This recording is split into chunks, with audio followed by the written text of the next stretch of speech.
Good evening and welcome back to another episode of The Longing, where once again we are going to be continuing to read The Time Machine by H.G. Wells. So, let's get going. Also, it's very late doing this recording. It is currently 11:10, so I'm cutting it very fine. So, anyway, let's get going.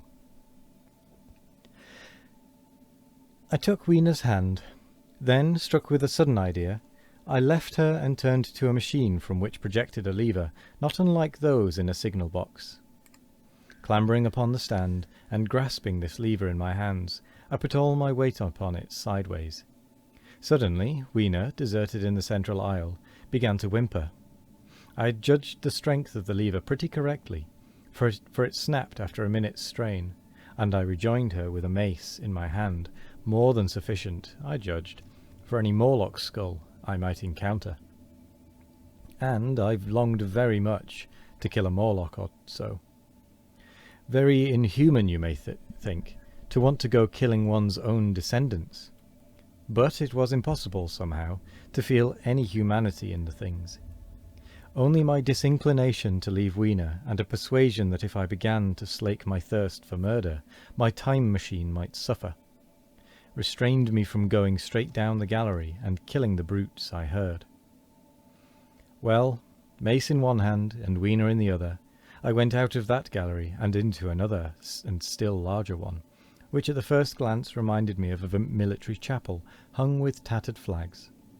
The brown and charred rags that hung from the sides of it I presently recognized as the decaying vestiges of books. They had long since dropped to pieces, and every semblance of print had left them. But here and there were warped boards and cracked metallic clasps that told the tale well enough. Had I been a literary man, I might, perhaps, have moralized upon the futility of all ambition. But, as it was, the thing that struck me with keenest force was the enormous waste of labour to which this sombre wilderness of rotting paper testified. At the time, I will confess, that I thought chiefly of the philosophical transactions, and my own 17 papers upon physical optics. Then, going up a broad staircase, we came to what may once have been a gallery of technical chemistry. And here I had not a little hope of useful discoveries. Except at one end where the roof had collapsed, this gallery was well preserved. I went eagerly to every unbroken case, and at last, in one of the really airtight cases, I found a box of matches. Very eagerly I tried them. They were perfectly good. They were not even damp. I turned to Weena. "Dance," I cried to her in her own tongue. For now I had a weapon indeed against the horrible creatures we feared. And so, in that derelict museum, upon the thick soft carpeting of dust, to Weena's huge delight, I solemnly performed a kind of composite dance, whistling "The Land of the Leal" as cheerfully as I could. I'm going to sneeze. Excuse me. Pardon me, where was I?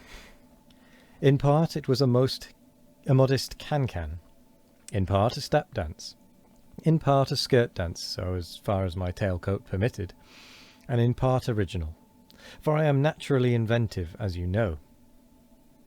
Now, I still think that for this box of matches to have escaped the wear of time for immemorial years was a most strange, as for me it was most fortunate thing. Yet, oddly enough, I found a far unlikelier substance, and that was camphor. I found it in a sealed jar that by chance, I suppose, had been really hermetically sealed.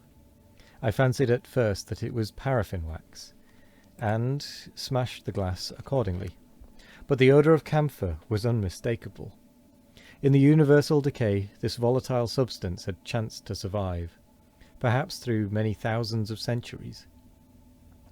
It reminded me of a sepia painting I had once seen done from the ink of a fossil belemnite that must have perished and become fossilized millions of years ago. I was about to throw it away, but I remembered that it was inflammable and burned with a good bright flame. It was in fact an excellent candle, and I put it in my pocket. I found no explosives, however, nor any means of breaking down the bronze doors. As yet, my iron crowbar was the most helpful thing I had chanced upon. Nevertheless, I left that gallery greatly elated. I cannot tell you all the story of that long afternoon. It would require a great effort of memory to call my explorations in at all the proper order. I remember a long gallery of rusting stands of arms, and how I hesitated between my crowbar and a hatchet or a sword. I could not carry both, however, and my bar of iron promised best against the bronze gates. There were numbers of guns, pistols, and rifles. The most were masses of rust, but many were of some new metal and still fairly sound. But any cartridges or powder there may once have been had rotted into dust. One corner I saw was charred and shattered, perhaps, I thought, by an explosion among the specimens. In another place was a vast array of idols, Polynesian, Mexican, Grecian, Phoenician, every country on earth, I should think. And here, yielding to an irresistible impulse, I wrote my name upon the nose of a steatite monster from South America that particularly took my fancy. As the evening drew on, my interest waned. I went through gallery after gallery, dusty, silent, often ruinous, the exhibits sometimes mere heaps of rust and lignite, sometimes fresher. In one place I suddenly found myself near the model of a tin mine, and then by the merest accident I discovered, in an airtight case, 2 dynamite cartridges. I shouted, "Eureka!" and smashed the case with joy. Then came a doubt. I hesitated. Then selecting a little side gallery, I made my essay. I never felt such a disappointment as I did in waiting 5, 10, 15 minutes for an explosion that never came. Of course, the things were dummies, as I might have guessed from their presence. I really believe that had they not been so, I should have rushed off incontinently and blown Sphinx, bronze doors, and, as it proved, my chances of finding the time machine altogether into non-existence. It was after that, I think, that we came to a little open court within the palace. It was turfed, and that had 3 fruit trees. So we rested and refreshed ourselves. Towards sunset I began to consider our position. Night was creeping upon us, and my inaccessible hiding place had still to be found. But that troubled me very little now. I had in my possession a thing that was, perhaps, the best of all defences against the Morlocks. I had matches. I had the camphor in my pocket too, if a blaze were needed. It seemed to me that the best thing we could do would be to pass the night in the open, protected by a fire. In the morning there was the getting of the time machine. Towards that, as yet, I had only my iron mace.